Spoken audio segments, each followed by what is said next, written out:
इस तरह की खबरें गर्दिश कर रही हैं कि पाकिस्तान ने अपने चैंपियंस ट्रॉफी स्क्वाड को रीथिंक करने का डिसीजन किया है और 3 प्लेयर्स का नाम आ रहा है कि वो 11 फेब से पहले पहले विदड्रॉ हो सकते हैं, उनकी रिप्लेसमेंट पाकिस्तान ले सकता है। ये जिन 3 प्लेयर्स का नाम आ रहा है ये कौन से हैं, क्या रिप्लेसमेंट्स आ सकती हैं और ये खबर किस हद तक सही है, इस पर जो कुछ इन्फॉर्मेशन मेरे पास है वो मैं आपसे शेयर करता हूं।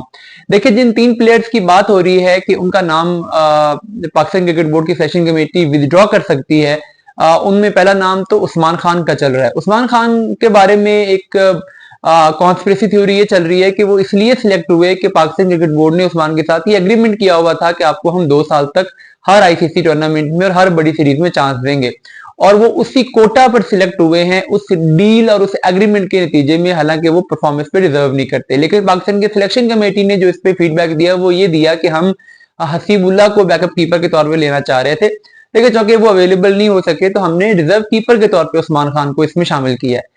अब खबरें कुछ ऐसी गर्दिश कर रही हैं कि उस्मान खान को रिप्लेस किया जा सकता है इरफान न्याजी के साथ। हालांकि वो लाइक टू लाइक रिप्लेसमेंट तो नहीं होगी। अगर पीसीबी की सेक्शन कमेटी ये कहती है कि उस्मान खान हमने रिजर्व कीपर लिए हैं, तो इरफान न्याजी तो रिजर्व कीपर नहीं है। तो कुछ ये भी आवाजें उठ रही हैं कि भाई कीपर रिजर्व चेंज करना है तो फिर मोहम्मद हारिस को ले आओ।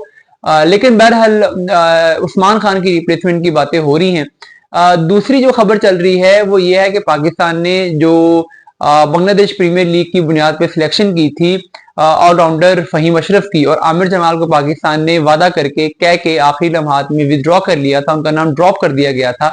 तो अब ये भी खबरें आ रही हैं कि पाकिस्तान की सिलेक्शन कमेटी फहीम अशरफ का नाम वापस लेने जा रही है, और उस पर कुछ पॉलिटिकल इंटरफेरेंस की बातें भी हो रही हैं, कुछ पॉलिटिकल लॉबिंग की बातें भी हो रही हैं। मोहम्मद रिजवान की ख्वाहिश थी कि उनको लिया जाए, कुछ इस तरह की बातें भी हो रही हैं। लेकिन ये खबरें चल रही हैं कि उनका नाम वापस लिया जा सकता है और हो सकता है कि उनकी जगह पे पाकिस्तान रिस्ट स्पिनर सुफियान मुकीम को अपने स्क्वाड में शामिल कर ले, क्योंकि हमने कल वसीम अकरम का भी देखा, वो कह रहे थे एक स्पिनर के साथ आप जा रहे हो, बाकी पूरी दुनिया की टीमें 2-3 स्पिनर लेके आई हैं, तो ये बहुत गलत स्ट्रेटजी है। हर एक्स क्रिकेटर ने तकरीबन एक स्पिनर के साथ जाने की स्ट्रेटजी को क्रिटिसाइज किया है।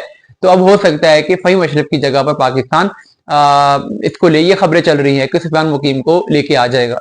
इस तरह जो तीसरी चेंज की बात हो रही है वो हसनैन की हो रही है। हसनैन को पाकिस्तान ने स्क्वाड में शामिल किया है। हालांकि वो इससे पहले साउथ अफ्रीका के टूर में भी थे, वो इससे पहले ऑस्ट्रेलिया के टूर में भी थे, और नेशनल T20 कप, नेशनल जो वनडे कप हुआ था पाकिस्तान कप, उसमें वो अच्छा परफॉर्म करके आए थे चैंपियंस कप में। तो उस लिहाज से तो फिर परफॉर्मेंस भी उनकी ठीक रही थी, लेकिन उस तरीके से मैच विनिंग स्पेल्स वो नहीं करवा सके थे।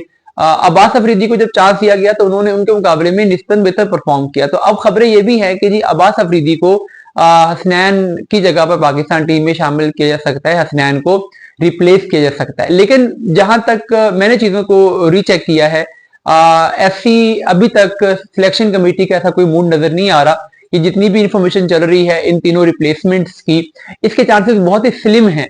अगर बहुत ज्यादा मीडिया प्रेशर बिल्ड होता है अगले 3-4-5 दिन में, और ये भी हो सकता है कि पाकिस्तान पहला जो ओडीआई खेलता है न्यूजीलैंड से, उसमें पाकिस्तान को कोई बहुत बड़ा सेटबैक मिलता है इस कॉम्बिनेशन से, तो फिर हो सकता है कि पाकिस्तान रीथिंक करे। लेकिन अभी तक मेरी इंफॉर्मेशन के मुताबिक जो मैंने चीजों को असेस किया है, देखा है, मुझे नहीं लगता कि पाकिस्तान की सिलेक्शन कमेटी इतनी जल्दी रीथिंक करेगी या चेंजेस करेगी, क्योंकि पहले एक लंबे थॉट प्रोसेस के जरिए से एक टीम बनाई गई है, और अब उसकी जो भी रीजन थी वो रीजन इतनी जल्दी सिलेक्शन कमेटी उन रीजन को बदल दे और इतनी जल्दी यू टर्न लेते हुए ये तब्दीलियां कर दे, इसका चांस खासा कम नजर आता है।